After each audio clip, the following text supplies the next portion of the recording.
የለመናችሁትን እንደተቀበላችሁ አርጋችሁ ቁጠሩ። እግዚአብሔር የሚፈልገው መሰለ ከለመንክ ከጸለይክ በኋላ እንደሆነ ማመንህን በአክሽን በድርጊት በንግግር ማየት ይፈልጋል። ጸሎት የሚባለው ነገር ከእምነት ጋር የተያዘ ነው። እምነት የሚባለው ነገር ደግሞ መንፈሳዊ መሳሪያ እንጂ ከእግዚአብሔር ጋር ህብረት የምናረግበት ስፒሪቹዋል መሰላል እንጂ መንቀሳቀስ ያቃተውን እግዚአብሔር የምናንቀሳቀስበት አይደለም። ህይወት መንፈሳዊ ነው። የመጣ ነው ከመንፈሳዊ ዓለም ነው። ተመልሰን የምንሄደው መንፈሳዊ የሚታየው ነገር ሁሉ ከማይታየው። እስቲ አሁን እዚህ ጋር የሆነ ግንብ አለ እንበል። እዚህ ጋር የሆነ ግንብ አለ። እዚህ እንደምንም የሆነ ነገር ላይ ወጣችሁ እንዲያያል። ከዛ ከነገሩ ላይ ስትንሸራተቱ ማየት ያቀታችኋል። ግንቡ ሸፍናችሁ እንደገና ስትወጡ ታያላችሁ ብዙ ነገር። ዋው በጣም የሚገርም ነገር ነው።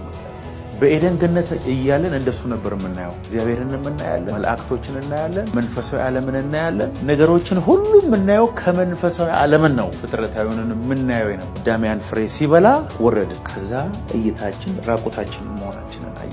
ተቀየረ፣ በቃ ወደቀ። ለዚህ ነው ሰው ሁሉ ኃጢአትን ሰርቷል፣ የእግዚአብሔር ክብር ሁሉ ከክብር ነው የጎደለው፣ ከክብር ነው የወደቀው። ጌታ ኢየሱስ ዮሐንስ ወንጌል ምዕራፍ 17 ላይ ሲጸልይ የጸለየው ይሄንን፣ አባት ሆይ በምድር ላይ እንድሰራው የሰጠኝን ስራ ሁሉ ሰርቼ አከበርኩ። አንተ ደግሞ ዓለም ከመፈጠሩ በፊት ባንተ ዘንድ በነበረኝ ክብር አክብር። አንተ በእኔ እኔ ባንተ እነሱ በኔ በአንድ ፍጹማን እንዲሆኑ ያ የሰጠኝን ክብር እኔ ደግሞ ለነሱ